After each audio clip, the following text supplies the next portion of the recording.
Tic-tac, time to rock. Good evening, good morning, good afternoon to all the Christians, the Muslims, the Jews, the atheists, the agnostics, the Hindus, the Buddhists, and yes, even you followers of the God, the Mother movement who are watching from all around the world. I'm your friendly neighborhood philosopher, David Wood, and with me now is one of the sharpest Christians you'll ever meet in your entire life, Tony Costa. It's a pleasure to be with you there, Dave. Dr. Tony Costa. If people don't know you, it's because you're in Canada. Right. And most people don't pay attention to what goes on up there. But Tony, why don't you tell us, for those of the viewers who don't know you, why don't you give us a little introduction to who you are and what you do? Sure. I'm a Christian apologist. I live in Toronto, Ontario, Canada, and I teach at several seminaries up here in Canada. Toronto Baptist Seminary is the primary one. I also teach at Heritage College and Seminary in Cambridge, Ontario, Canada. And I also do some teaching with the University of Toronto. And I also teach with the Providence Theological Institute down in Franklin, Tennessee. I'm also a pastor. I pastor at the Oakwood Wesleyan Church in Toronto.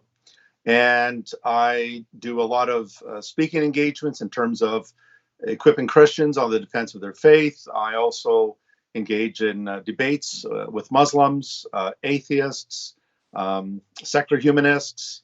And my job is principally to address the issue of the defense of the faith and equipping Christians on how to effectively give a response, an answer to those who ask of them about the hope that they have in Jesus Christ. Mm-hmm.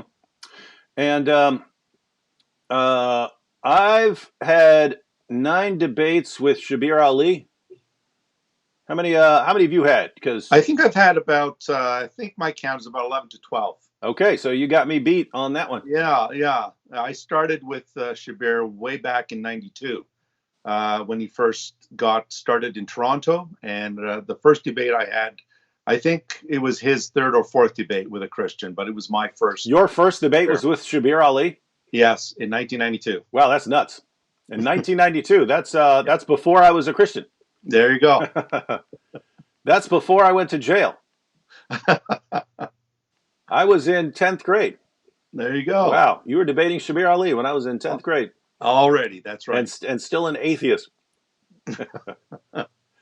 All right, cool. Well, let's see. I'm getting some requests here for update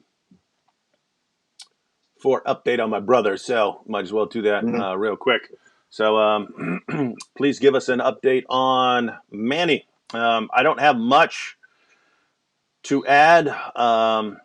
So I left, I think 2 days ago or whatever, left up there. And basically Manny had been improving slightly each day. So each day he was doing a little more. As I pointed out in the video update I posted, it was kind of all activity that's associated with the brain stem. Whereas what you're looking for to see if your brother is still going to be your brother, you're looking for sort of higher level functions and so on. But his brain was still swollen, so your brain swelling kind of stuns the brain into not doing much. And so the question is what was going to happen. So my mom is still there, and she sends updates. She says that Manny can recognize people in the room. He can't talk or anything, but she says she can tell by his eyes and so on that he's recognizing people and so on. With that said, I don't entirely trust what other people say. You know what I mean? Because I'm hoping that's the case. I just don't completely trust really any mother, right, who's looking at her son who has brain damage. It's always going to be a question of, is she kind of seeing what she wants to see? So, pretty soon, sometime in the next week, I'll drive to West Virginia again, and then once I'm there, I'll give everyone a more thorough update. But again, is basically been small improvements each day. Beyond that, I'm gonna have to see for myself. But if I hear anything that's sort of indisputable, like he starts talking or something like that, then I'll give everyone an update. All right. Well, we're going to talk about social justice movement, cultural Marxism, and how how these are sort of paralleling Islam in certain ways. So we're going to go ahead and take a look at that. But we have we have Stephen Atkins here. We both know Stephen, but he says Tony is the nice and polite version of David Wood. That's a good comment. The difference is Tony's brain holds massively more information than mine. My brain's like an orange juice glass. Like, I can pour a lot into it, but stuff's gonna spill out, right? It doesn't just hold more and more. As soon as I start learning one thing, I start forgetting other things. Whereas Tony's brain, like Sam Shamoon's brain, it just continues to absorb more and more information. So. And you guys will find that out if we get into some Q&A here. But Tony, why don't we start with one of these? How about cultural Marxism? Now you're using cultural Marxism. You would claim that the social justice movement is a kind of social cultural Marxism, right? Yes. So why don't you break down that for us? It's a sibling of the cultural Marxist movement. Mm-hmm. Definitely. Yeah. So go ahead and break down what that is for us. Well, let me just say quickly that in order but actually before you do that, lots of the people who come on here, we usually talk, straightforward apologetics dealing with Islam and Christianity. So this is kind of in a different direction. Sure. We do talk about things like freedom of speech and things that are going on in society as far as that. Why don't you tell people why they need to pay attention to what this is? Well, because it hits at the heart of the matter. When we talk about cultural Marxism, we need to understand a little bit about the history of Marxism itself, classical Marxism, which was Marxist-Leninism. And of course, Karl Marx believed that all of history was defined by what we call power struggles, group identity, politics, and so forth. We hear that word being bantered about today in our social media and even in our governments today. So basically, Karl Marx's argument was that all of history is about power struggles. Now, this is important because Islam is also about power struggle, the concept of jihad until all comes under the hegemony of Allah and Sharia law and so forth. And so what Marx did was he basically said that you have two classes. You have the, what he called the bourgeoisie, the oppressor class, and then you had the proletariat, the worker class, which were the oppressed. And so he divided history, society into the oppressor and the oppressed. His whole concept, David, was that the oppressed had to rise up, have a revolution, dismantle the oppressor class, and then bring about a utopia where everyone is equal, everything is hunky-dory, everything's fine.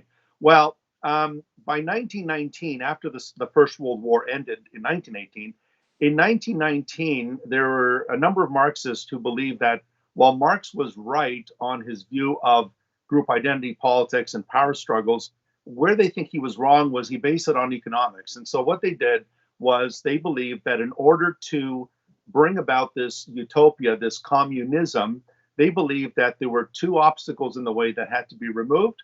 Number one, Western Judeo-Christian principles. Number two, Christianity itself. In other words, Western society, democracy, and Christianity. So these are the two enemies of what we call today cultural Marxism. Other words we'll hear are words like white privilege, the patriarchy, diversity, multiculturalism, political correctness. All of these are shades of cultural Marxism. Now, where I see the similarity with Islam, of course, is that what Islam does is Islam also has this totalitarian worldview, that all other classes are to be subdued and destroyed and subjugated, and Islam must reign supreme. And therefore, both are totalitarian in nature. The only difference is that Islam believes in a deity, in other words, in Allah, whereas social justice, cultural Marxism, for the most part, is atheistic. However, while there are similarities in terms of the view of utopianism, and so forth. There's also the view that Islam appropriates the paradigm of social justice. For example, Muslims today in the West, whether it's Canada, the United States, Australia, New Zealand, will claim that they are the oppressed class, that they are a minority group, and that they're oppressed. And therefore, they also have the same common enemy that social justice does. Eradicate Christianity because it is considered a false religion that the Quran also condemns as shirk, as a religion that associates partners with Allah. And they also believe that they need to dismantle democracy because democracy is an affront to Islam because it is the rule of the people rather than the Sharia, which is the rule of Allah through his law and so forth. But what it has done is it has appropriated this paradigm of the oppressor oppressed, so that in the United States today, and I think you touched on this earlier, David, that in the United States today and in the West, for the most part, they are more concerned if mosques are being shot up than synagogues or even churches. And that's because we've been attuned in the West to look at Islam and Muslims as a minority group that is persecuted. And therefore, they have used words like Islamophobia to censure any critique of Islam. So there's a lot of intersectionality here when we look at Islam, when we look at cultural Marxism. They're very, very similar in their outlook. But what Islam does is it will join with the left in the United States. That's why Ilhan Omar, AOC, and most of these folks you will notice will side with Muslims over against traditional Christianity. And what they will do is they will join the chorus and say, the West is responsible for the Crusades. The West is responsible for the slave trade and so forth, where in actual fact, Islam initiated the slave trade in the 7th century in the Eastern Horn of Africa. And Islam actually triggered the Crusades, which, as you know, David, was a 400-year response to the Islamic invasions of the Middle East and North Africa as far as Spain and Portugal, Andalusia. And therefore, one second, Sam. Oh, go yes. ahead and wrap that up, and then Yeah. and then I have a couple quick questions and stuff, and then and also one thing I'll just say, and then I'll close up, is that we also hear a lot about colonization. We hear about the founding fathers were colonizers, and they came here and they booted out the First Nations people, the Native Americans, and so forth. But in actual fact, Islam has a huge history of colonization. And everywhere Islam has spread, it has spread Arab colonization, because wherever Islam goes, Muslim converts must take Arabic names. Cassius Clay, for example, took Muhammad Ali. Cat Stevens became Yusuf Islam. Everywhere Islam goes, it introduces Arabic culture. You have to read the Quran ideally in Arabic. You pray to Allah in Arabic, and you dress in Arabic style and fashion as Muhammad did and his wives and so forth. So while Islam has much in common with cultural Marxism, it also appropriates the paradigm tension between the oppressor and the oppressed, and actually it identifies itself as the victim in Western society. Mm-hmm. Oh, by the way, could you move about? Yep, there you go. So, lots of us here in the U.S., when we see the people who are called social justice warriors, we kind of think of them as morons. Like gullible morons who are just going along with the latest trend that's popular among their friends. But you would say that underlying that is a more sophisticated and more diabolical system. Absolutely. That is basically using these people as foot soldiers, but it's basically it's not just some stupid social trend. It's actually a deeper ideology. Absolutely. And it's a leftist ideology. It's an ideology that sees, again, Judeo-Christianity as the prime enemy and democracy. That's why they're against the First Amendment. That's why they want to bring in hate speech laws. We already have that in Canada, David. Mm-hmm. In Canada, we're at a point where we need to be careful what we say, because we could be charged with a hate crime. Now, in the United States, that hasn't happened yet, but there are movements Hmm. that are trying to undermine the First Amendment of the Constitution. Hmm. And if that goes, then you're looking at the prospect of the United States becoming a socialist country. So Antifa hates free speech.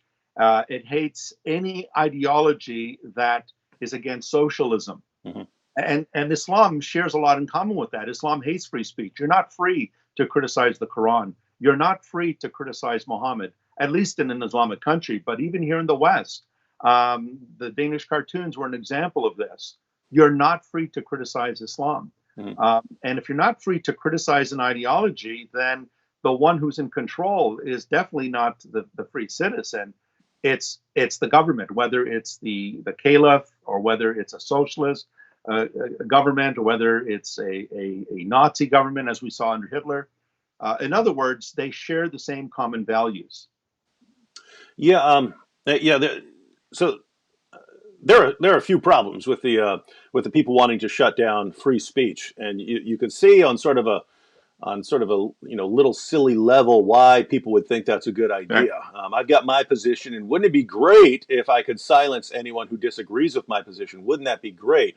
But in order to do that, someone has to be empowered to silence people. And once you've Right. empowered people to silence others, how in the name of common sense do you think that they would never ever use that power against you? In other words, Exactly. once you say, hey, President of the United States and Congress, we give you the authority to tell police officers that they can run around arresting people for saying certain things, and you there are people who just think, wow, that's a really good idea, and that way they can go around silencing all my opponents. But Hmm. now, yeah, if you ever do that, then you've just given the government the ability to silence anyone they want, even And you. that's right. And then they define what hate speech is. They Mhm. define what hate is. And if Yeah. they can define that, David, then they can define your speech. They can compel your speech. Hmm. So you're back to George Orwell's 1984. Yeah.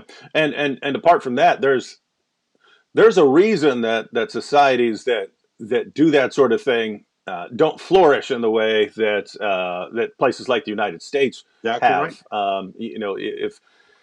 If everyone's free to state their case and defend their case, then yeah, you're gonna have weirdos saying lots of weird things, but the people who can make the best case are usually going to be able to make their point to others and so on. And Right. if those people just aren't allowed to speak and will get thrown in jail, then you don't necessarily have the people who can make the best case. You Right. have the people that the government approves of able to Right. make their case. And I don't know if everyone has noticed, but there have been a lot of total garbage governments Yeah. in the history of the world, right? Yes, there Um, have been. yeah, so Yes. so you've got places like Pakistan that will sentence you to death if you say the wrong thing. Right. You had communists, you had Nazis, you have all sorts of governments telling people what they can and cannot say. Why you would ever trust the government? And that, more than anything about the U.S. That I love, is that the founders understood: do not trust the government. Just That's do right. the entire system, the entire Constitution is all about making sure no one can tyrannize you, right? Making sure Correct. no one can impose his personal will on you, and that's why you've got the government. That's why you have the system of checks and balances, to where Right. one branch of government can never become so powerful that it can't be challenged or put in its place by others. And then you've got like the Bill of Rights, and that's basically a list of things the government cannot do to you. So you're Right. protected. You're protected from the government. Each branch of the government is you're protected from them by the other branches of government, and they're basically setting it up. Because keep in mind, when they think of bad government, they're thinking of a tyranny, right? They're thinking of a Right. tyrant ruling over them, being able to That's say right. anything he wants. And they're saying, how can we set this up to make sure that this doesn't happen to us? But they also Exactly. said they also believed you have to preserve it. You have to protect it, or someone's going to come along and take it away. So Exactly. the That's right. Constitution doesn't just sit there and defend itself, right? It Right. can't. It's a document. It can't defend itself. Right. Yeah. Right. Yeah. If you take the concept of tolerance, David, tolerance used to mean, look, I can agree to disagree with you agreeably. I can disagree with your ideas and still accept you as a person. Today, tolerance means you have to accept a certain ideology, or else you're intolerant, you're a hateful person, you are someone who is a bigot, you are someone who's a racist, Islamophobe, homophobe, and so forth and so on. So the very concept of tolerance does not mean what it means in its classical sense. Mm-hmm. Yeah. Well, before we go on, I did have a question pulled up. Oh, first of all, I did want to ask, social justice. Social justice sounds good, Yeah, to me, right? yeah. It sounds like it's something that's good, and there are oppressed peoples, right? Yes. And it is. I think it's good to want to do things to help oppressed peoples not be oppressed anymore. So, um, what's the relationship here?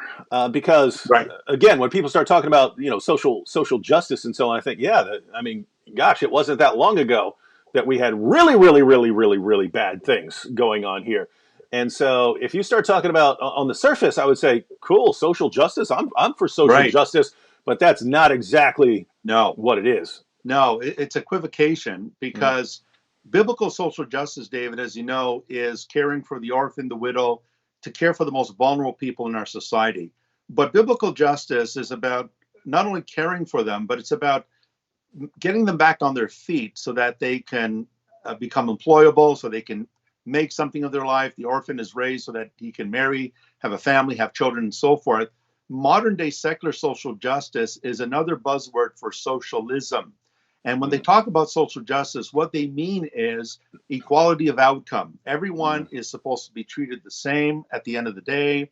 And it also means redistribution of wealth, which is something very different than what the Bible talks about.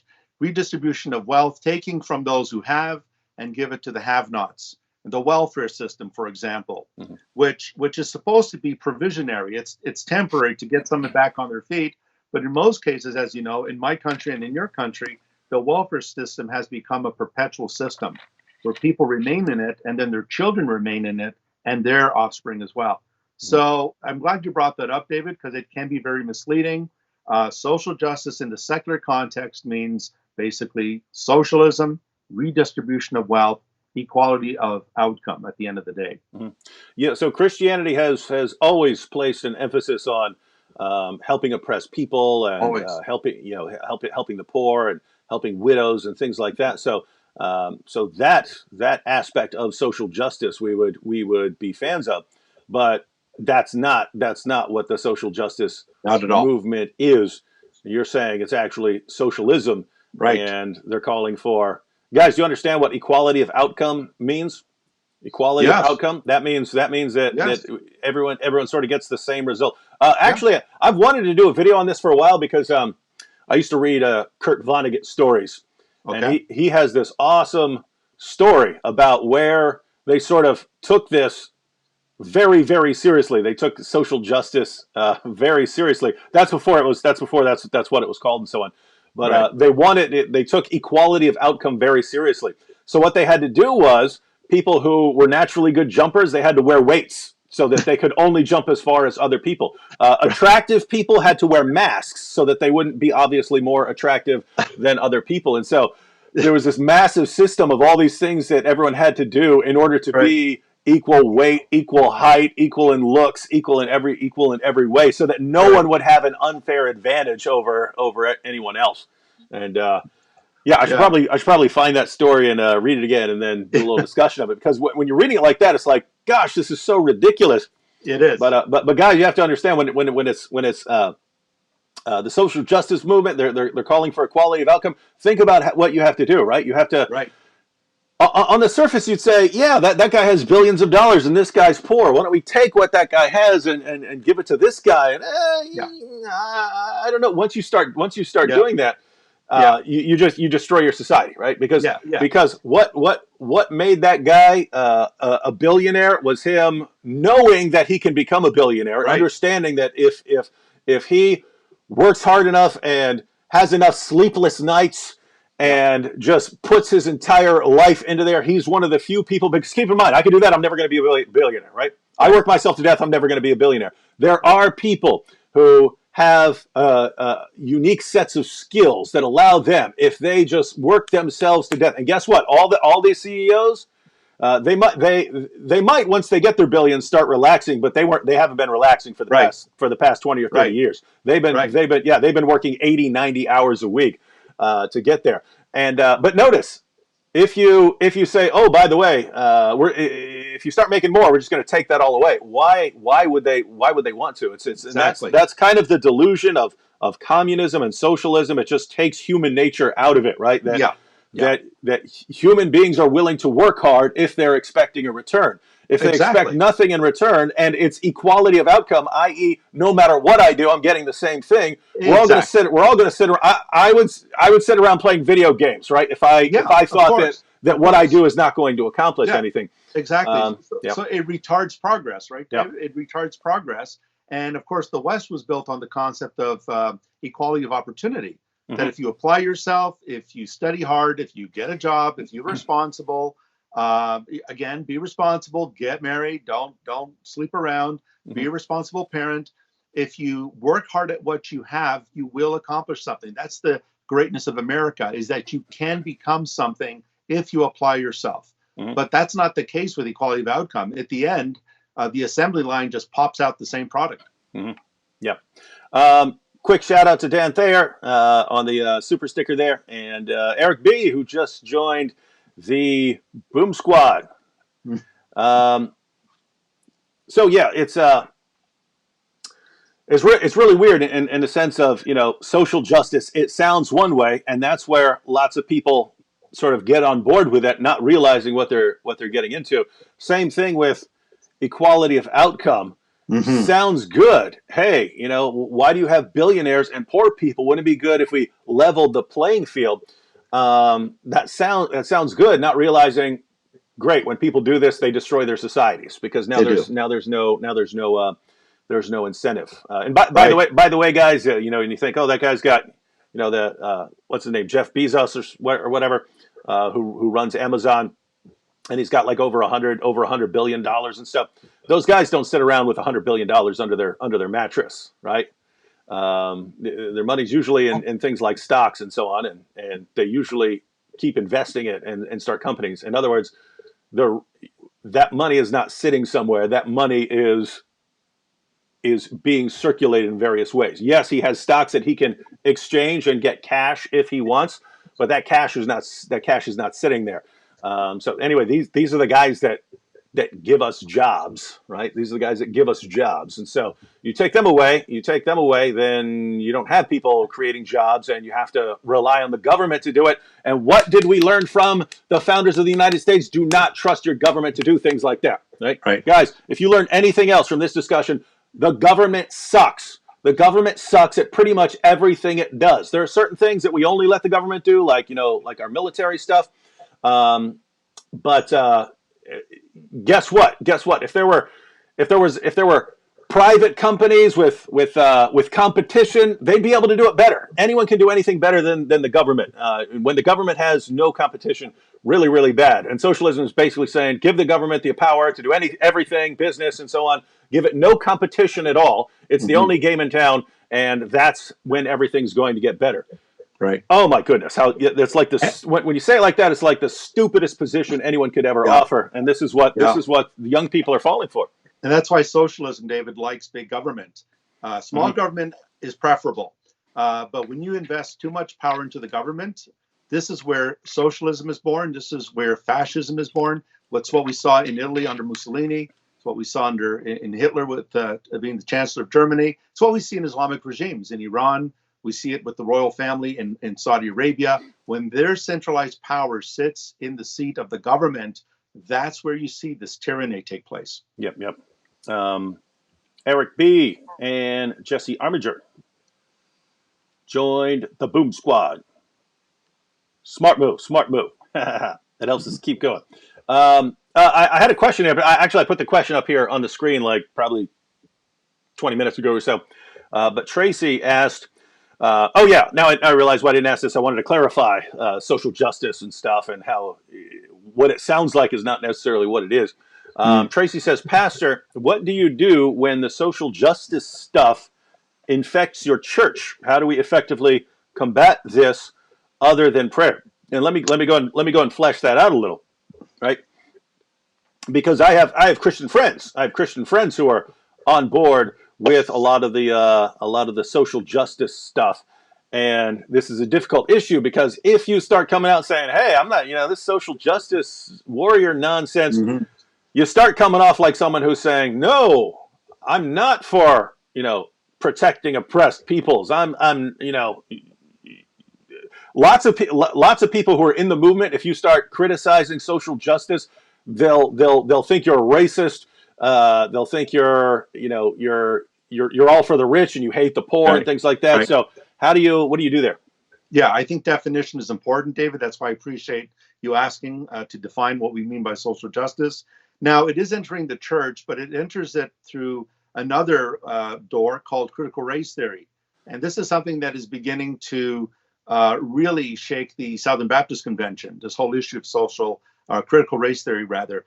The way we address this is we need to define what it is. It derives from a worldview that is anti God, it's an atheistic, nihilistic, worldview that is rooted in Marxism. So we need to look at the root, and we need to bring this out that the root of this type of thinking is not based on the biblical worldview. It's based on, once again, an anti God, atheistic, nihilistic, that is, there's no meaning or purpose in this worldview. And to bring this into the church is just going to create chaos and division, which it's doing already. Mm-hmm. And we're breaking up into there's a black church here, black only graduation, there's a white church here.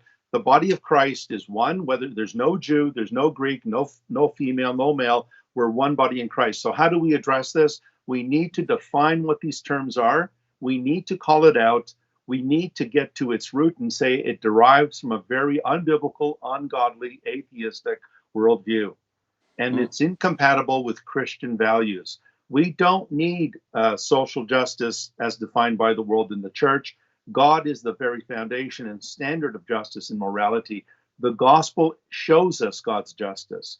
And it's from the gospel that we see the compassion that the church has historically shown.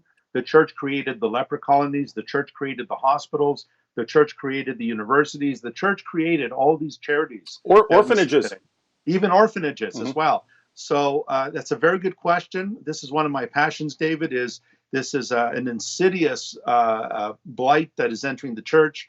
And so I'm very concerned about it because it is very divisive and schismatic in nature. I just saw a comment by an atheist. Has almost nothing to do with what we're saying right now, but so you've got cool atheists who make smart comments, and then you have the sort of trolls who say the dumbest things ever and think they're being smart. So go ahead and respond to that in 1 second. I wanted to bring this up from earlier, just because it's kind of tied to some current events. But Isaiah Armstrong said, "What do you think we as Christians can do to counteract the extreme bigotry against Jews as the alt-right and the far left are basically ganging up on them?" And the reason I think this is more of a problem than people are aware is, well, one, you have hate crime statistics, and Jews are vastly Yes. more targeted than other groups, and the response you get from people who hear that, they say, "Oh, that's just because they complain more," things like that.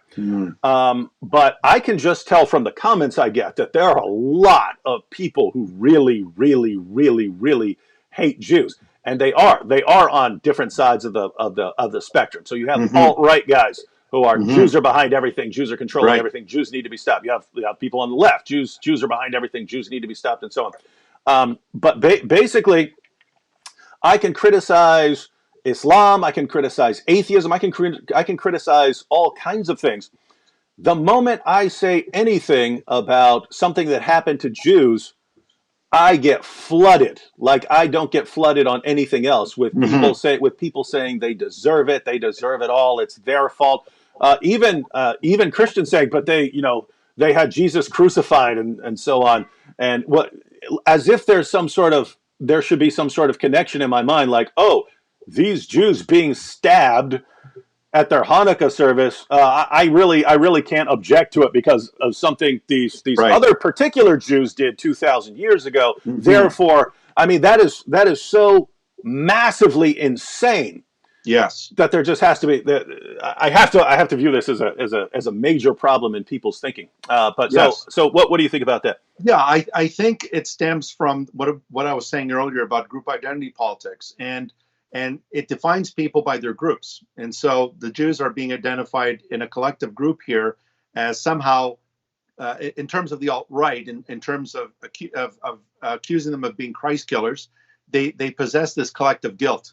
So even Mm-hmm. though something happened 2,000 years ago where members of the Sanhedrin condemned Jesus of Nazareth to death, let's ignore Nicodemus, let's ignore Joseph of Arimathea, let's ignore all those other Jewish believers, but because they're collectively part of this group, they're condemned as a group. Yeah, And and let's not apply the same reasoning to Romans, right? Let's not say, oh, someone's exactly, going around killing Italians, and we should be fine with exactly. it. Exactly. So we're back to that group identity politics. And I think there is, even in Canada, not just the United States, David, but statistically in Canada, Jews are still the number one group that is targeted in Mm-hmm. terms of hate crimes in Canada. So we got the same problem in North America. But I think it all stems both from this group identity politics. It also stems from a lot of anti-Semitic rhetoric that we're used to hearing, that the Jews control the banks, the Jews are part of the Rockefellers, the Rothschilds rather. They're in charge of financing various wars. They were in charge of trying to kill the blood libel charge in particular that says that it's still very common in the Muslim world that Jews would kill a Christian child so they could take their blood and mix it with their yeast and the water and flour to make the matzos. This type of thinking is deep rooted not only within Islam but unfortunately in many traditionally historic Christian denominations, where the Jews have always been seen as the bad guy, the crooked person, and so forth. And I think what we need to do as Christians is we need to realize there's a common denominator. In Romans 3, we're told that we all have sinned. We've all come short of the glory of God. There is no one righteous, no, not one. There's a common denominator here. We are all imperfect. We're all fallen. So the hatred towards the Jewish people is palatable. There's no doubt about it. And the response to it is not the same response that we saw, for example, when the mosque in New Zealand was attacked. Mm-hmm. Completely different, proportionately different. Mm-hmm. Yeah, and whereas that's kind of one attack. The attacks on the Jews, because keep in mind they're bad in Europe too. Mm-hmm. And yeah, so you got them over there and over here. And just to be clear, guys, it's not. We're not treating Jews like some special class, like, oh, not them. It's simply we should be ready to defend anyone who's being targeted along ethnic lines or just because of their religion. It's just Jews are the ones who seem to be seem to have the most hostility directed towards them, and so you gotta speak out, right? I mean, again, Mm-hmm. you got guys who are going to their Hanukkah celebration, and a guy shows up hacking them with a machete. And if you go online and say, hey, it's messed up to hack up Jews with a machete, you get this flood of anger and hostility towards you. How dare you speak out? How dare you speak out Mm-hmm. on their behalf? Mm-hmm. There is a sickness of festering, ladies and gentlemen. But even in Islam, right, David? In Islam, we see that in the Quran, Surah 582, that of all the disbelievers, the most Uh-huh. antagonists towards the Muslims are the Jews. They're even worse than the pagans and the polytheists. Mm-hmm. So within Islam, and even in the Hadith about every Jew being annihilated before the last hour comes, the Jews are clearly demarcated as the arch enemy of God in the Quran Mm-hmm. and of the prophets too, as the murderers of the prophets. So this is very rife in the Muslim world. Yeah, and it's there's a parallel with Christians there in that wherever you go, people have a reason to hate Jews. People find a reason to hate Jews and to target them. But it's the same with Christianity. Wherever Christians go, people find a reason to hate them, Right. even if the reasons are the reasons are completely unrelated. So if you go to the communist world, Christians are standing in the way of the advancement of society because religion keeps people asleep, and then they don't rise up, and you don't get your utopia. If you go to the Muslim world, Christians are the main rival to Islam, and Christians commit the worst possible sins, and so on. And so Christianity is bad there. If you come to the West, Christianity is standing in the way of science, and it's going to stop science if we don't do something about it. It's going to cause all these problems. And so no matter where you go, notice those are completely different kinds of reasons to hate Christians, but everyone always finds a reason. But same with the Jews. And interesting. I think that's an interesting parallel. Okay, so wait, let me get this one real quick. Pahantu said, "Will Trump join the boom boom room?" Trump's already been in the boom boom room. So look up Muhammad meets Donald Trump.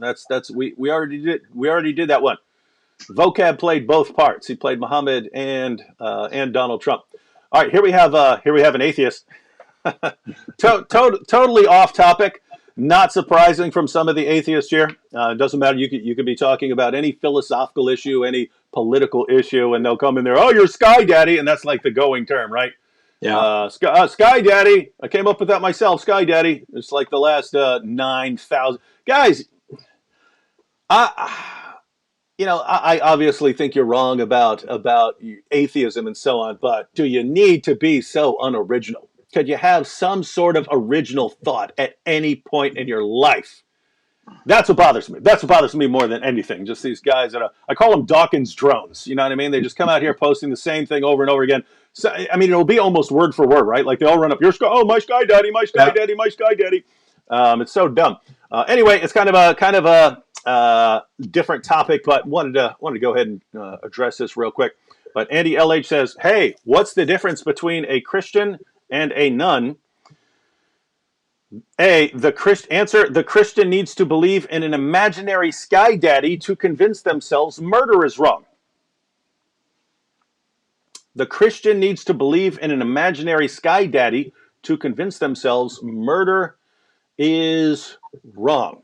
Now, I haven't seen you address anything like this, Tony, but I just happen to know you're good in whatever area comes up. What do you think about that? Is that the Christian position? We need an imaginary Sky Daddy to convince ourselves murder is wrong? No, absolutely not. But what we do need is we need an objective moral standard. Because if we don't have an objective moral standard, then anything goes. What makes murder wrong? Like the atheist is presuming by his very question that murder is wrong or evil or immoral. But by what standard does he judge that? The Christian has an objective moral standard, which is rooted in God himself. It's nothing new here, David. Plato believed the same idea, that objective morality rested in what he called the monad, the one, the good. And so it actually backfires on the atheist, because the atheist, by his very admission, is already granting that murder is wrong. And he's simply saying, well, we need to believe in God or a Sky Daddy to believe that it's wrong. Well, that is an illogical form of argumentation, because he is demolishing his own argument by presuming that there's a moral code. The moment he says that he mentions murder, he's presuming that it's an evil thing. I'm justified in my position in calling murder objectively evil. The atheist has no grounds to say that what Mao Zedong, Stalin, Lenin, Pol Pot, Hitler, what these men did in history was not evil, was not immoral, because they have no objective standard. And so basically sawing the branch on which he is sitting on. Yeah, I've interacted with enough atheists to know that they will not understand this. It's got to be a spiritual blindness, because, guys, I understood this when I was 13 years old, right? I was an atheist. But by the time I recognized that I was an atheist, I recognized, wait a minute, all these rules that I've been told, they really they have no foundation, right? It's just what people have told me. But let me go ahead and add something to help maybe even Andy here understand this. So, Tony, you're in Canada, right? Right. Capital of Canada is Ottawa? Right. Okay. Now, suppose, Andy LH, suppose I believe that Ottawa is the capital of Canada, right? You could say I'm justified in believing that Ottawa is the capital of Canada. Where did I, do that? I can't remember exactly. I've read it somewhere, learned it in school, something, seen it on a Right. map, something like that. But I believe that Ottawa is the capital of Canada. All right, so you would say I'm justified in believing that. Now, suppose I find out, suppose I learn that a mad scientist brainwashed me into believing that Ottawa is the capital of Canada. Now, once I find out that a mad scientist has brainwashed me into thinking that Ottawa is the capital of Canada, am I then justified in believing that Ottawa is the capital of Canada? Yes. And so I would say, if I find out that the only reason I believe that Ottawa is the capital of Canada is because I've been brainwashed, someone toyed with my brain, that I'd have to say, well, I'm not justified in believing it until I go out and verify it, right? Because if I know that the process by which I concluded that is brainwashing, well, I don't know the intentions of the brainwasher, right? He could be brainwashing me into believing something that's false. He could be That's brainwashing me right. into believing something is true. Right. So I would no longer be justified in believing that until I go out and verify it somehow. All right. So now think about this, right? My moral beliefs that murder is wrong, that torturing old ladies for fun is wrong, that these things are wrong. We all believe these things. We believe these things. What happens though is that given your position, we have to wonder, how did we arrive at these beliefs, right? And you basically got two places you could go. You can say you're sort of wired through evolutionary history. You became wired to believe that murder is wrong, that torturing old ladies for fun is wrong, that generally harming others without some sort of good reason is wrong, and that we now have some sort of herd mentality, herd instinct, and so we believe that those kinds of things are wrong. But if you believe that is the source of our moral claims, it's similar to finding out that your belief has been brainwashed into you, right? You should immediately think, whoa, if the process by which I arrived at my moral views, my moral positions, is just that some ancestors, some people back in history were better at humping and finding food and killing their enemies with a spear, and because they were wired in a certain way, now I'm wired in a certain way. If that's the basis of your moral claims, that's why I believe that this is wrong, because the people who had that did a better job at killing their enemies and reproducing than people who didn't have that. They didn't do as well. If that's what you think your moral claim is, that's just very weird, because we end up with all sorts of creatures doing all kinds of things, right? A lion that moves into a new pride of lions will kill all the baby lions in the pride, Right. to make room for its own offspring. I can't imagine you saying, well, the lion is wired to do that, therefore it's morally right, right? It doesn't have anything to do with morally right. That's just the way it's wired to do. So Right. if your claim is simply that you're wired to do, because of your evolutionary history, you're wired to do certain things, that doesn't make it right or wrong. It has nothing to do with it. So if that's what your view of murder is, then it's nonsense. It's nonsense. You're just saying, because of my evolutionary history, I'm wired to believe that murder is wrong, and therefore, ha ha ha, stupid Christians, how could you not believe that murder is wrong? Well, following this reasoning, if ancestors who believe that murder is fine had done better and reproduced more, then you'd believe that now, and that would be your only basis. So that's kind of silly. Your other alternative is society has raised you to believe that murder is wrong. So your society has basically told you all your life that murder is wrong, and now you believe it. Now, notice one thing, right? When a Christian who grows up in a Christian society believes in Christianity, you say, you're so stupid, you can't think for yourself. You're a Christian because you were told all your life that Christianity is true. That's why you believe it. You're so dumb. Mm-hmm. And then every atheist says all the things that are wrong that they basically heard all their lives are wrong. Right. Right. And they don't realize they're inconsistent skeptics. What they really mean is, anything I don't want to believe in, I'm going to be skeptical about. Anything I do want to believe in, I'm going to be completely gullible about. And any Right. sort of evidence will be fine. So you could say society, but notice the problem you have here. I pointed this out before. In Pakistan, if a girl walks down the street without a male escort, her own family will beat her to death. And they feel so strongly about that they will do it, and the brother will just walk right into the police station and say, "Yeah, I just killed my sister. I had to." And very, very frequently, the police will have to let him go because there will be an uproar if the police keep him locked up because the general population is so convinced that what he did was wonderful, right? So notice he feels just as strongly that he has to slaughter his sister over walking down the street. He feels even more strongly that that is right than you feel that it's wrong. So what am I to base my moral positions on? His feelings or your feelings? His society or your society? So, dude, you're the gullible one here. You're so utterly clueless that you don't realize the implications of your own worldview. You can't grasp them because you're so busy poking at other people, making fun of other people's views, that you never stop to analyze your own and see how utterly inconsistent and hypocritical it is. You're not a skeptic. You're a fake skeptic. When you examine Christian claims, you dial your skepticism level up to a 10 so that nothing can possibly count as evidence. And then when you examine your own claims, you dial your skepticism level down to 1 so that anything qualifies as clear proof. Just one more time. If a Christian says, gosh, I just know that God exists, man, I just know that Christianity is true, you'd say you're a complete moron for claiming like that. If you can't lay down your reasons crystal clear and show me exactly why in a scientific manner that your views are right, you're a complete moron. But if we could apply that exact same argument to your position on any moral issue. You could do it yourself, but you won't. And you could say, okay, until you show me scientifically that murder is wrong, then you're a complete moron for believing it. You're just believing what you've been told to believe, and you have no scientific basis for anything you're saying, and you just won't do it. So, silly position. All right, Tony, what do you got?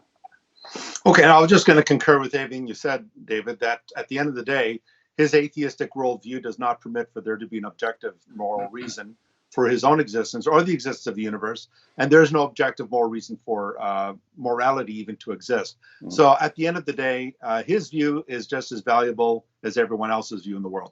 Mm-hmm. Yep. Shout out to Lisa Look for the super sticker. Tony, why don't we get back to sort of the connection between cultural Marxism or the social justice movement and Islam, because this puzzles lots of people. In the sense that if you look at their moral claims and certain moral values, these guys are diametrically opposed, right? In Islam, homosexuals are executed. In Islam, women are intellectually inferior, the morally inferior. Most of the inhabitants of hell are women. So, I mean, that it's the Quran specifically says that women are inferior to men and that men can beat them into submission when they get out of line. Your average social justice warrior would be horrified at that sort of thing. And yet they're on the same page. So people look at this and go, whoa, why are these two groups aligning? I normally just point out that they have a common enemy. Correct. But you're pointing out that they actually have more in common than that. Well, yes. I mean, when you look at the fact that both of them are fighting the same common enemy, Islam and social justice or cultural Marxism want to dismantle Western society. They want to dismantle Christianity. So you know the old saying, David, that the enemy of my enemy is my friend. And so there's a very interesting story in the Gospels where when Jesus was being put on trial, you'll remember they were kind of doing a ping pong game where they're bouncing him off Herod and Pilate. And Herod and Pilate, we were told, were enemies. They did not like each other. But yet, it's interesting that when they both came to judge Jesus, it says that both Herod and Pilate both became friends that day. It's quite interesting how the enemies of God or the enemies of the righteous one will join forces. So what I find there is that the Muslims know very well what they're doing. So, for example, you have LGBTQ for Palestinians, where in the Palestinian territories, they would throw them off the highest building and stone them to death. That is, the homosexuals. And so the Muslims know exactly what they're doing.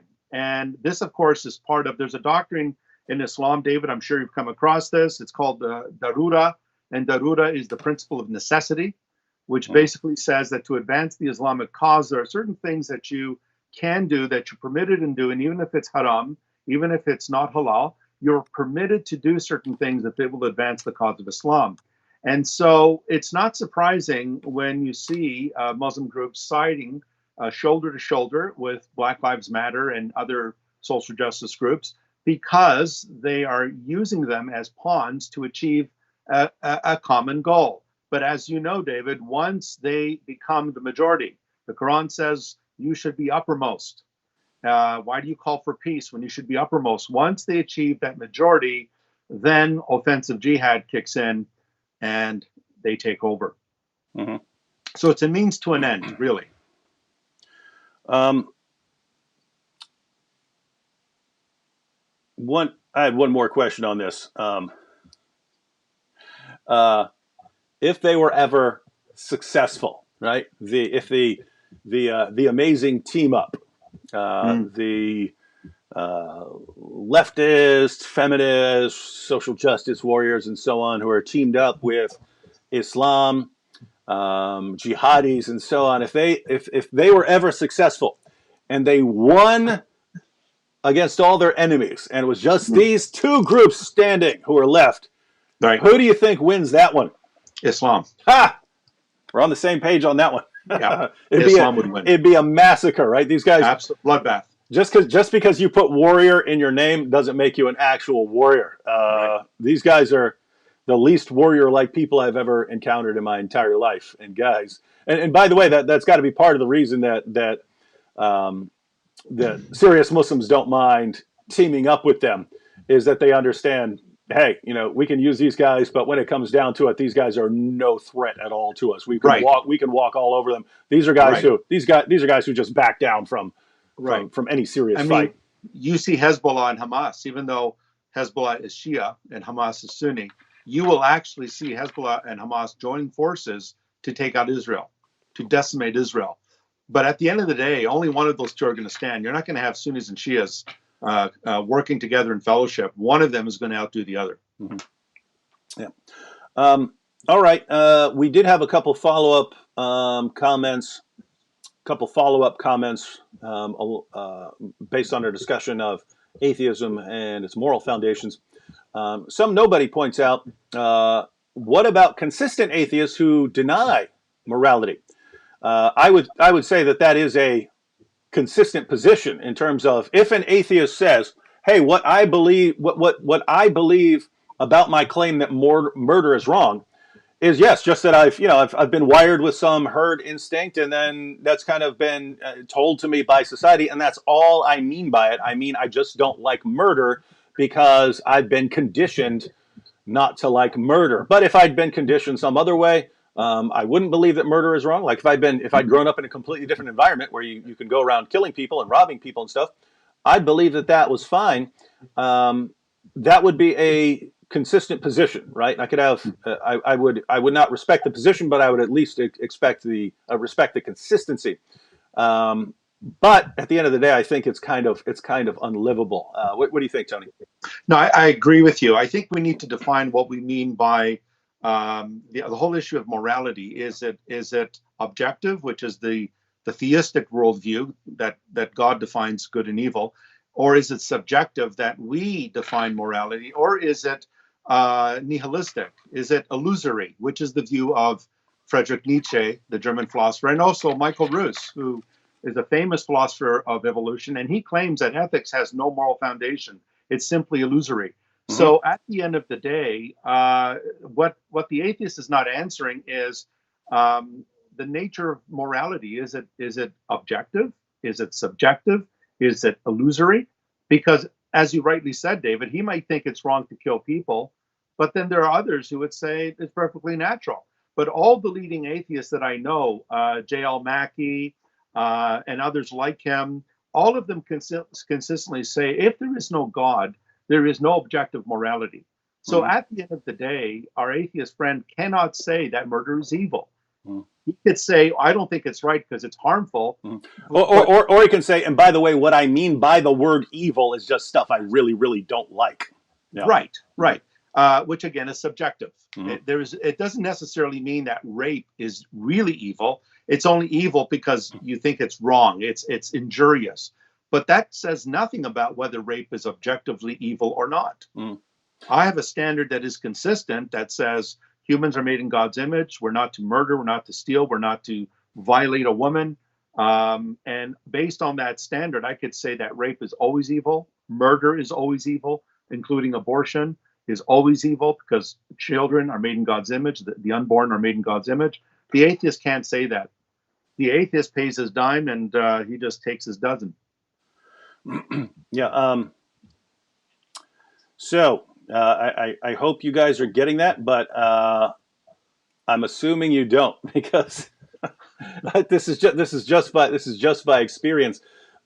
It's just funny to me, Tony, that and again, I'm talking about certain atheists here because I know brilliant atheists, and I have tons of atheists on this channel who love my videos, but the sort of atheists that come along bickering over things and stuff like that, no matter how clearly you explain it, they still don't get it, right? They seem incapable. Again, this is something I recognized with crystal clarity when I was 13 years old. Wait a minute. If there is no real moral law giver, if there's no real foundation of it, then I've basically been wired to do this, in which case that doesn't tell me anything objective. Nope. I could have been wired to do something different, and then I would have different beliefs. So none of those are, it's not objectively right and wrong. It's just the way I'm wired. That doesn't work. Or it's society, and society sees very different things about morality. Right. And so that can't be the foundation. So unless an atheist comes up with a foundation, then they got a problem here, right? And you can explain that as crystal clear as day, and they will not get it. It's just like when you explain the moral argument for the existence of God to them, they go, what, you're saying we can't be moral? And it's like, oh, are you listening, right? But I mean, I've seen like atheist debaters. The moral argument is laid out to them, and like, what? You're saying I can't be moral like the rest of you? That's nonsense. And it's just you start thinking, wait a minute. If you're the guys who can't follow any arguments, and you're the ones who are claiming that there's no good evidence that God exists, and one more time, you're the guys who can't understand very simple arguments, then what business do you have telling us that there's no good evidence for the existence of God when you guys can't understand simple arguments, right? Right. You see the problem there. But let me pull up this next comment because it actually ties into this very well. So Scar Hiccup says, Act 17 apologetics. You are missing the point. I love it when an atheist tells me I'm missing the point and that he's clearly does not understand anything we said. You are missing the point. Showing that murder is wrong is like showing that jumping from a building is good. I think you mean bad if you're trying to show a parallel, right? Murder is wrong, jumping from a building is bad. We are talking about the golden rule of nature. Do to others as to yourself.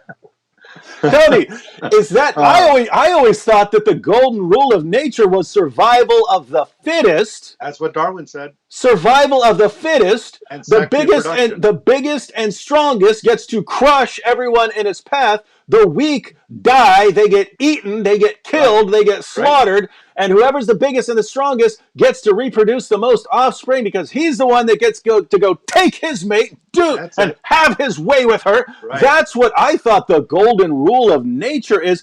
Yep. Tony, does nature tell us that we should do to others as we would have others do to us? Is that the golden rule of nature? Notice again, David, the inconsistency. Notice there's this objective rule. Now there's this objective rule that we should do to others what we'd want them to do to you. Well, actually, that wasn't nature that said that. That was Jesus of Nazareth. That was Jesus who said that. So that was God incarnate who lays down that rule, which you could never arrive. You could never get there from nature. Right. And so you atheists are saying, you guys are so stupid. You need to be told that instead of just going with, just going with wherever you guys get it from. And then in order to refute us, you quote Jesus and then say that this is the law. This is nature. Nature tells you that. Wow. Show me again, Scar Hiccup. Show me what scientific experiment you performed to show that you should do to others as you would have them do to you. Show me your scientific evidence for that. That's a moral law. You don't find that with a microscope. You don't find it with a telescope, right? You could say something like that could be wired into you, but being wired into you there are rapists who are just kind of wired to do that, right? They have an obsession. There are pedophiles who are just wired somehow. Their wiring is messed up, and they just like molesting children. They're attracted to children. How insane do you have to be to say, "Oh, the way you're wired, that's morality," or something like that? That's insane. At the same time, if you say, "Well, whatever society says, that's what morality is," that's utterly ridiculous, right? That's utterly ridiculous, because the morality you get from the United States, or from Nazi Germany, or from communist Russia, or from Muslim Pakistan, you get very, very, very different views about the status of killing other people. So if it's just society, where is it? And notice, guys, you guys are the ones who start this. We're completely happy talking about something else. You guys come in and start running your mouths. You don't understand anything. Everything you say is completely ridiculous and stupid. And then at the end of the day, you still don't get it. You just. And again, what bothers me most, apart from the lack of originality, what bothers me most about all of this is that you have no idea how inconsistent you're being. If a Christian just stomps his foot and says, "I believe in God, I feel it in my heart, I feel it within me that God exists," you say, "That's no evidence that God exists, and you're a moron for making that claim." You guys will turn around, "I just feel it, I know it, that all my moral beliefs are correct, and I just feel them, and no, I can't defend them, I can't offer you any evidence for them, but I just know that they're true, I feel them inside me." And that's 100% proof. It's hilarious. It'd be hilarious if it wasn't so absolutely pathetic and sad. Any thoughts on that? I do appreciate the comic relief, David. I think they're there to give us some comic relief. Yeah, that's why. I mean, if you're sitting there, you're talking about cultural Marxism, social justice warriors, and the Islamic team up. It's kind of sad. You know what I mean? It's sad. So we thank our atheist friends here. We thank our atheist friends for jumping in there and lightening things up by displaying their utter ridiculous stupidity. And one more time, just because I know you guys have problems understanding simple statements, I'm not talking about all atheists. I'm talking about you guys. Talking about you guys who were just commenting, right? The things you just said are very, very stupid. It doesn't mean you're stupid. You can say stupid things and not be stupid, right? You can have a belief and you've never examined it, you've never thought through it, and you've been so worked up by hanging out with your fellow atheists that you just don't realize how stupid your claims are, right? But if you are intelligent, you should be able to understand what we just said and to realize, whoa, I've got a problem here. Maybe instead of running my mouth in the chat section, I need to be doing some serious reflection on my moral claims to try and really get to the bottom of this. And if you don't do that, if you still just keep coming, Christian Sky Daddy, then I can only conclude that you are a complete, utter, total moron. And, I don't say that to be mean. I don't say that out of hatred. I say that because I think you need to hear that, right? You're being told by all kinds of people, "Oh, if you're smart, if you're smart, you'll be an atheist. If you're smart, you'll be an atheist," and you absorb that and you think you're smart because you're running around talking about sky daddies. Someone needs to tell you your positions are stupid. If you can't see if you don't understand what we just said, even though we've pointed out 15 different ways, and I understood it completely when I was a teenager, and if you still can't get it, then you're stupid, and you should really, really study hard. And I think someone needs to tell you that. And just because you're stupid doesn't mean you can't get this. It means you're going to have to try harder, right? A stupid person can learn math and stuff like that. He just has to work harder at it. So you can work harder at it, and you can eventually understand what we just said. All right, here's a quick question. We'll probably start wrapping up here pretty soon. Wait, got the Bill ABC TV in the super chat said, "I like Dave. Jesus is the truth. I am saved because of Jesus, his grace, and my faith that he died for my sins." Oh, okay, so we've got a cool little message there. I am that I am said. So this goes back to what we were saying about leftists and Muslims being aligned, and yet they're having very different views. I am that I am said, "Now, I am not a Muslim, but just because you would consider something sexist or immoral in the Quran, Allah made consider it to be good. I think the objection here is just because we find something bad in the Quran, that from a Muslim perspective, Allah made it good. But that's not the point we're making at all. The point we were making is leftists have a set of moral views, right?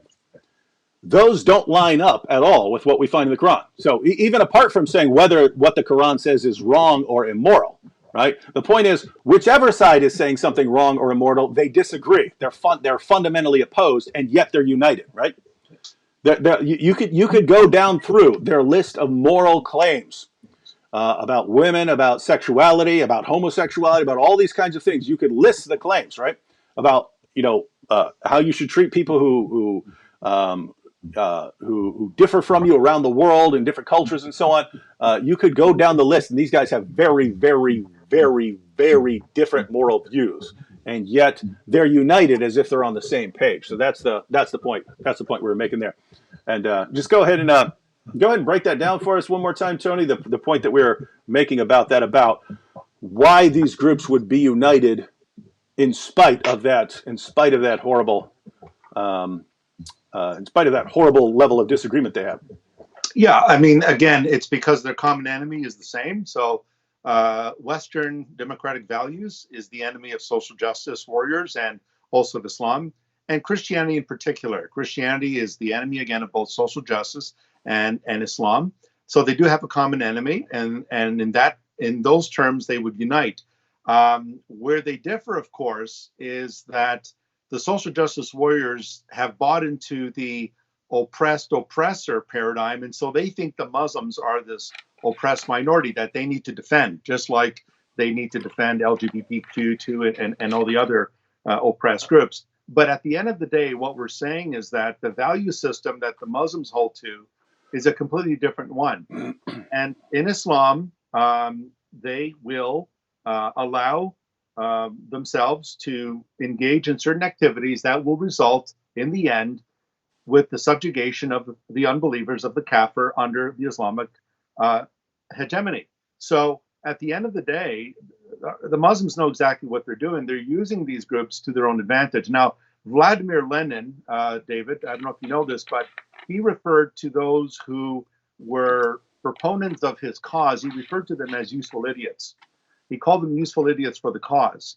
And so what he believed was that there were these Europeans who were very pro-socialism, as Lenin was, but what they didn't know was that he was planning to not just take over Russia, but eventually his plans was to take over the Ukraine, and then, of course, under Stalin, he took over the Baltic states as well, and then eventually, after the Second World War, they took parts of Poland as well. So my whole point is this, that you have two opposing groups, two different value systems, but one of them has a supremacist worldview where they will conquer the other side once they achieve the exact number of people or the exact number of warriors that they have to take over and implement Sharia law.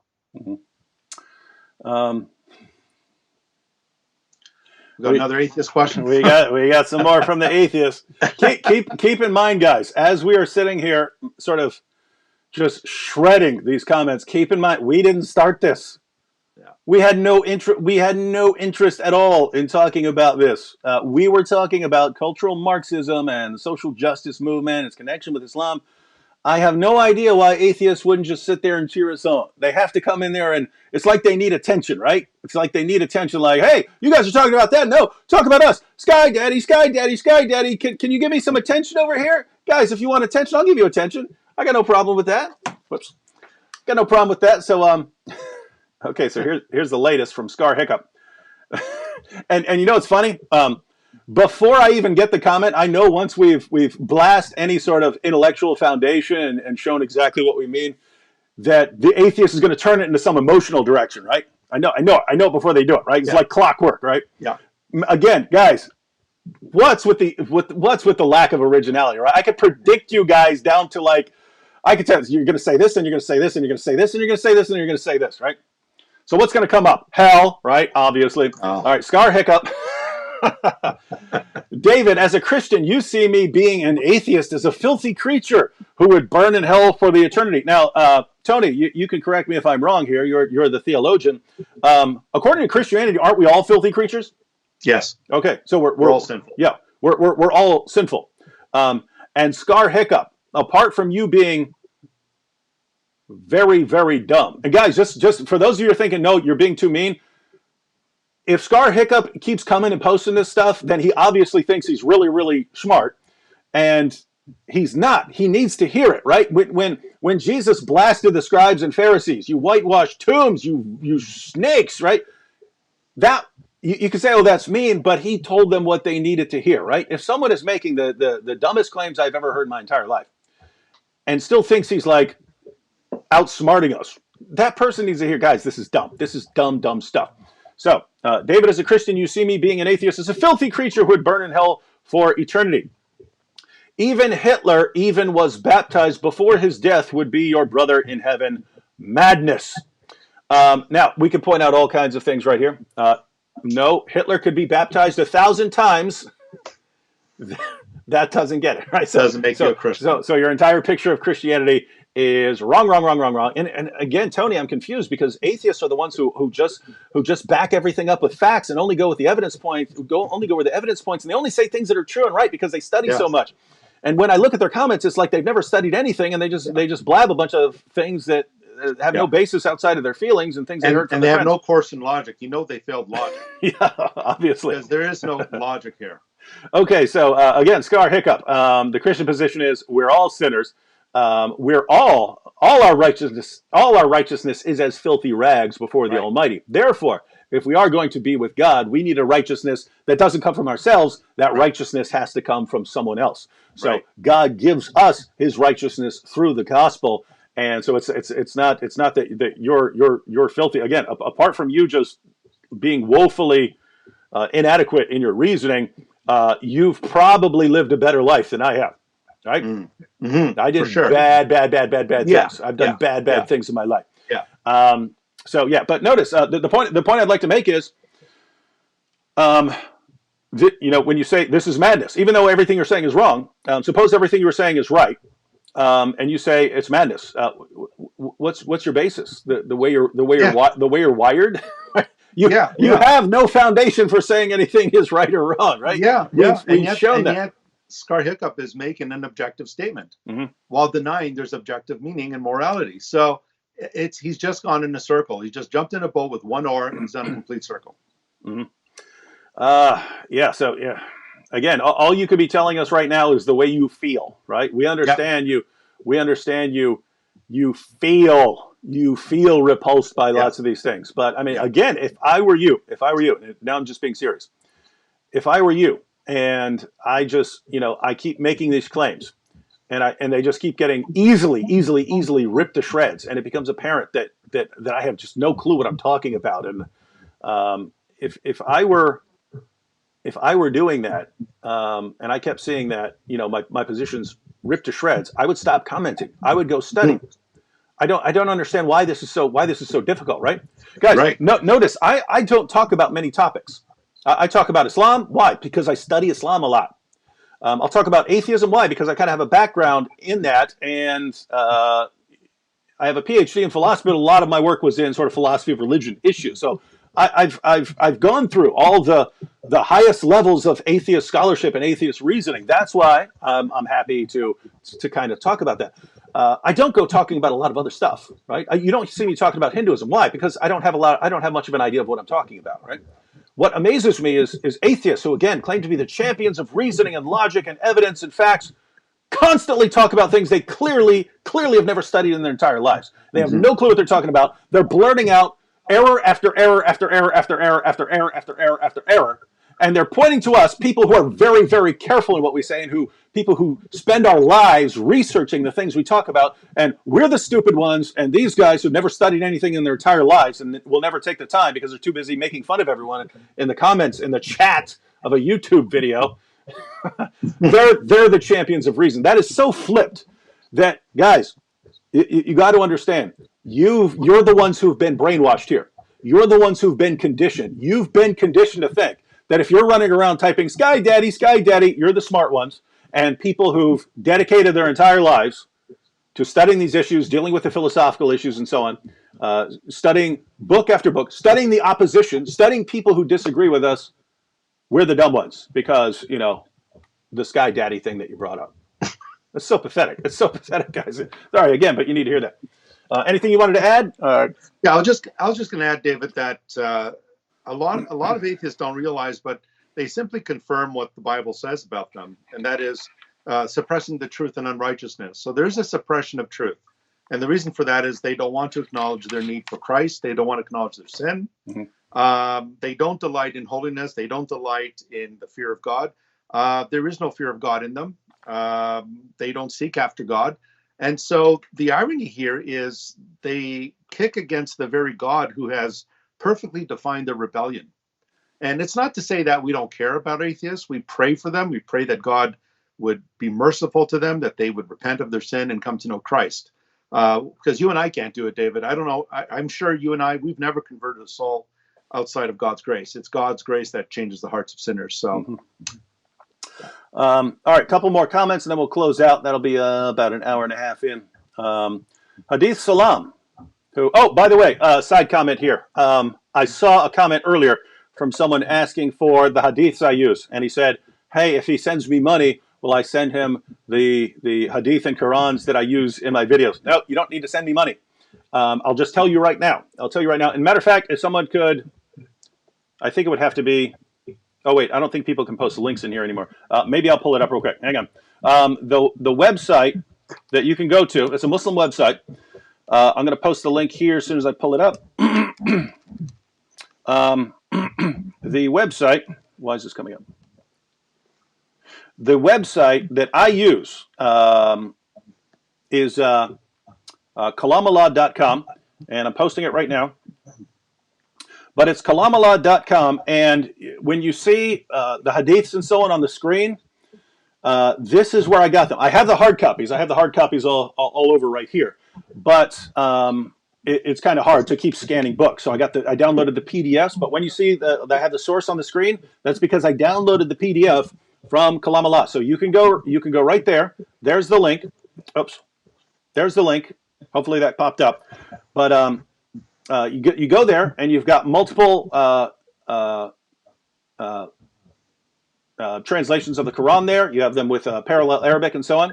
So you have the same Qurans that I normally use, and you have all the hadith collections that I normally use. So you have Sahih al-Bukhari, Sahih Muslim, Sunan Abu Dawud, Sunan an-Nasai, Jami al-Tirmidhi, and so on. You have all of those PDFs. You can download them all, have them on your computer, and what that allows you to do is, if you ever want to look up a reference that someone has given, bam, it's right there. Oh, also, what's cool about them? They're searchable. So if you type in Aisha, you can have every reference to Aisha in the sources. So, yep, hope that helps. All right, now, so anyway, I remember that comment because this guy goes by Hadith Salam. Hadith Salam says he's an atheist. But he says here, we are claiming that objective morality is subjectively defined. But I get you want a better definition of morality. What in the name of common sense are you talking about? Objective morality is subjectively defined? I don't think he understands what we mean here. Our point, correct me if I'm wrong, Tony, our point is there is no objective morality on your system, right? That's right, outside of God, yeah. Did you catch that, Hadith Salam? We're saying that all you have is subjective morality. If your worldview is correct, all you have is subjective morality. That's our claim. So I have no idea why you're saying your view is that objective morality is subjectively defined. There is no objective morality. That's our point. And once again, if you can show that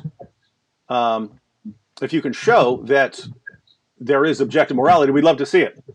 But guess what?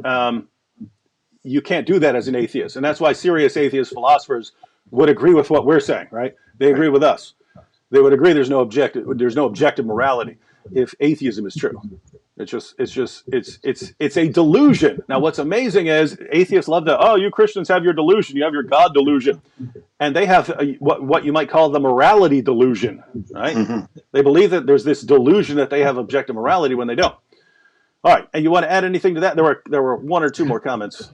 Well, I think that's a contradiction. I think that what he was saying was, so he said objective morality is subjectively defined. Is that what he said, David? Objective morality is subjectively defined. Yeah. Yeah, which is a subjective statement that he's making. So it kind of falls on its face.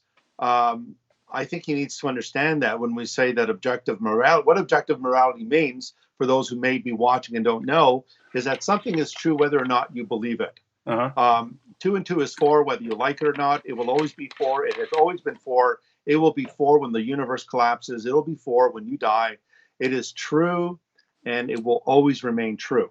Even if the majority of Nazis believed, or Germans believed, that what Hitler did during the his Nazi regime was right, it would not make it right, because murder is objectively evil at all times. And notice, even if the entire world, if every last, suppose Hitler had won and had forced everyone to be indoctrinated and to believe his position, if 100% of the human population agreed that what Hitler did was right, it would still be wrong. That's what we mean by objectively wrong. Correct. Because morality is not a popularity count. It's not a popularity vote. It's objectively true. Yeah. So Hadith Salam posted that, and then there's a comment here by Hadith Salam. Keep in mind, I have 2 screens here, so I'm able to pull up sort of comments on 2 screens. Hadith Salam down here says, it's basically when we said, hey, the atheists keep showing up with comments and then we refute them. He says, if that was happening, I agree, but it is not happening. We don't get shredded. Just theists don't tell us what is reasonable. Every reason you give is what we have considered before. No, you're missing the point. You haven't considered it. You don't understand the arguments, right? I know this. When a theist brings up the moral argument and you go, oh, you're saying we can't be moral, or something like that. You're saying we can't be good, right? You're saying you're better than us, or you're saying we're garbage, we're filth, and you're not. It's clear you have no clue what anyone is talking about, right? You're not able to follow the argument. So that's what we're saying. And I have to say that's the case with most arguments for theism. You guys don't get them. You guys don't understand the arguments. And I mean, Tony, don't we try to understand the arguments of people we disagree with? I mean, I did my entire doctoral dissertation on a particular version of what's called the argument from evil. The argument that if God exists, I mean that if God existed, there wouldn't be the kinds and varieties and extent of human and animal suffering we see around us. So I did an entire, I don't remember what it was, 280 or something page dissertation all on one guy's argument, because it was chapter after chapter after chapter making sure I had that argument right. And atheists, you just don't get, you wouldn't even pass your dissertation during your thesis defense if you can't even articulate the opposing side. You have to accurately represent the opposing side, and so at the end of the day, it all hinges on argument, on whether or not you are, as Christians, you and I, David, are keenly interested in being truthful. We want to represent Islam correctly. We want to represent the atheistic side correctly. But unfortunately, our atheist friends don't realize that under Islam, not only do the LGBTQ folks go down, the atheists are finished under Sharia law. And so in a Christian or a Christian society, if there even is one today, atheists are safe. You'll notice atheists are able to say this mainly in Western democratic free countries, David, where they're able to articulate their hatred for God or hatred for Christ and the gospel. But in an Islamic country, the penalty for atheism is death.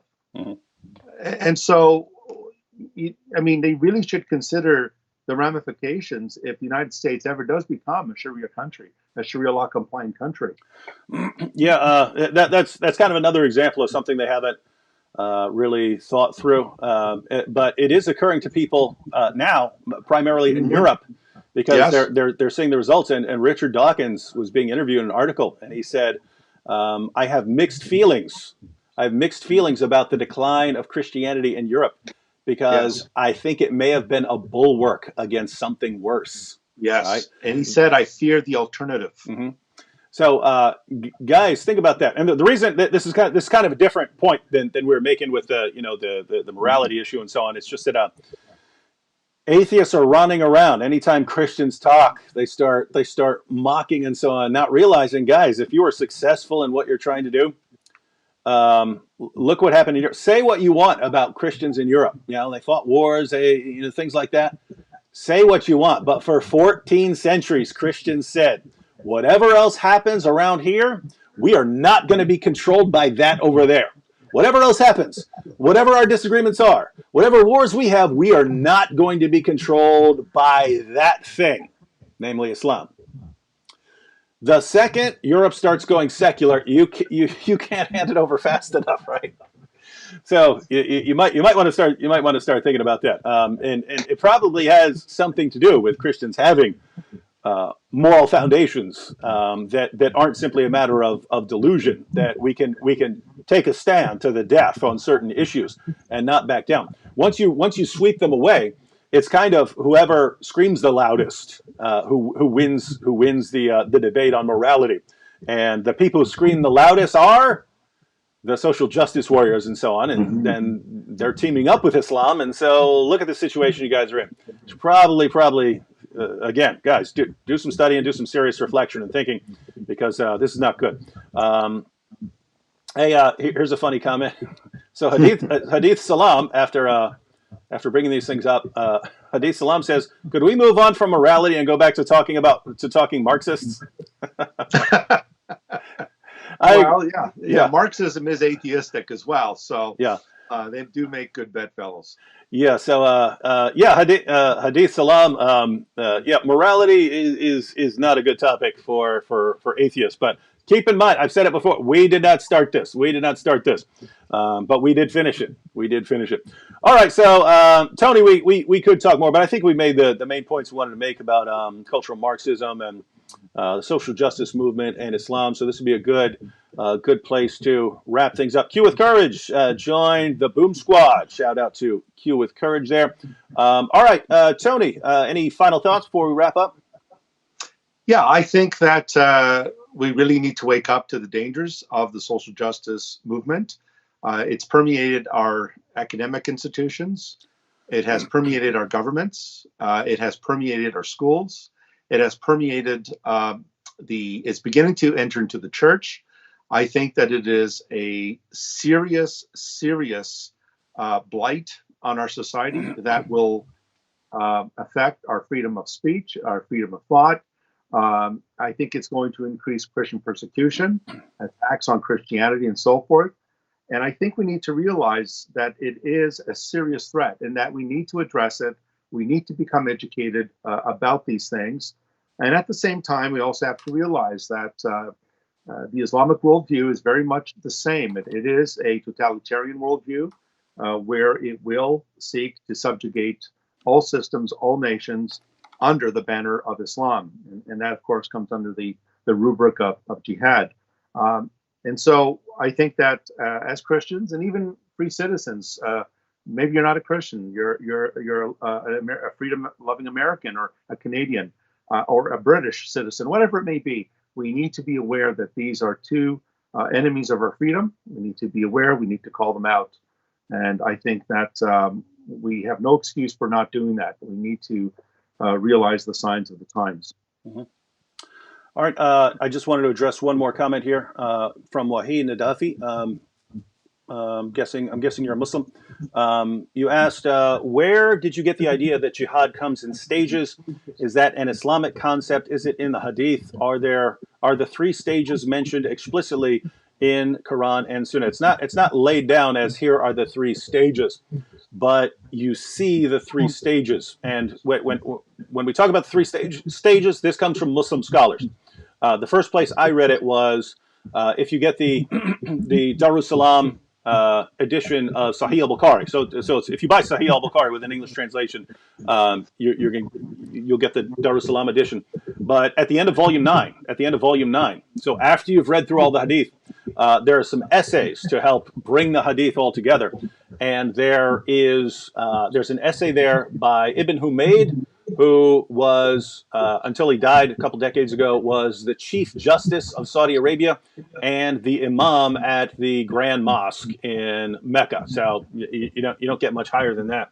But his position was, and he actually described it as four stages. And the stages were, at first, when you're unable to fight, you don't fight.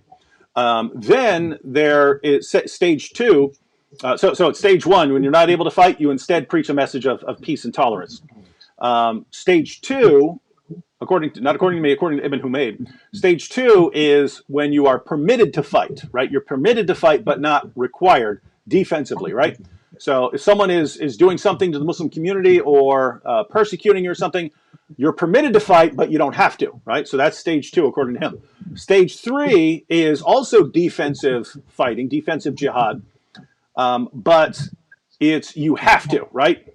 You have an obligation. If someone is doing something to the Muslim community, you have to go out and fight them, right? So now you have an obligation. And then stage four is offensive jihad, when you actually go out and subjugate. So no, I'm not making this up, but notice, so we just say defensive jihad, and we combine that into one stage. But this comes from a lot of different Muslim scholars over the centuries, laying down this step-by-step process. And the reason you have various Muslim scholars pointing this out is because that's the pattern you find in the Quran, in the Hadith, in the Sirah, and the Tafsir. You find that pattern in the life of Muhammad, namely that when Muhammad is a persecuted prophet in Mecca, he preaches a message of peace and tolerance. God is going to judge you, but I'm not going to do anything to you, right? So that's the message when Muhammad is completely outnumbered and can't hope to win a physical confrontation. Later, he forms some alliances. He's got more followers, and he's able to fight, but he's not in a position to subjugate. Then the message changed. His revelation suddenly changed to fight people who are fighting you, fight people who are persecuting you. Even if they're really, really criticizing you bad, then you can go ahead and fight them. But in those cases, someone else has to do something first, right? It's not just because what people believe, it's because they're doing something to the Muslim community. That's not the end. Later, when Muhammad had the most powerful force in Arabia, that's when the message once again changes to fight those who do not believe in Allah. Muhammad said, I've been commanded to fight people until they say there is no God but Allah, and Muhammad is his messenger. Notice now it's fighting people based on their beliefs. So that's why you have Muslim scholars saying it. It's in the sources. You could have to kind of put it together, but it's as clear as day, and it's the only way to make sense of the Muslim sources, right? Because otherwise, you just have a bunch of contradictory claims. The Islamic doctrine of abrogation is how you reconcile all these. That you're proceeding to different stages here. All right. Thank you to Tony Costa for joining me. And I'm sure Tony will be back with us. Guys, post in the comments section what issues you'd like to see Tony, as someone who has done lots of debates with Muslims on Christian topics and Muslim topics. If you'd like him to come along and discuss those issues, put down there any issues you'd like him to cover, and we'll see what we can do. All right. Thanks to everyone who's joined us, and I believe I will be back tomorrow night since it's New Year's. I think I'm going to be on here with Vocab, and I think we'll just have a little New Year's party. Probably start at 10 and just go live until a little after midnight, and that'll reign in the new year. Oh, last shout out to Air Church for joining the Boom Squad. All right, catch you all later. See you tomorrow.